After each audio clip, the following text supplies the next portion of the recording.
त भन्न मेरो त दिमागले कामै गरिरहेको छैन यार। उसो भए म त परले फोन गर्छु। त्यो मान्छे अनि ह्यान्ड फस्दैन त? होइन होइन यसले भनेको सही हो, प्रहरीले फोन गर्दा हुन्छ। यस्तो बेला दिमाग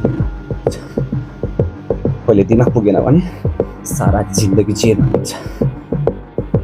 पढेको यसलाई लयर कतै काट्दैन।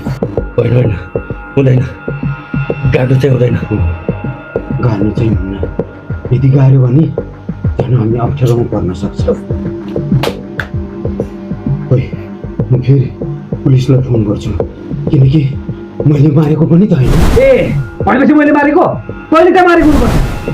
तैँले गाड्ने कुरो गर्दै थियो, तैँले मारेको हुनुपर्छ। तैँले पनि त पुलिसलाई फोन गरेर कुरा गरिरहेको थियो त। पुलिसको शङ्कामा म भने तैँले मारेको हुनुपर्छ। मलाई थाहा भइसक्यो तैँले नै मारेको हो। तैँले नै मारेको हुनुपर्छ। मलाई थाहा छ तिमीहरूले मलाई मारेको थियो।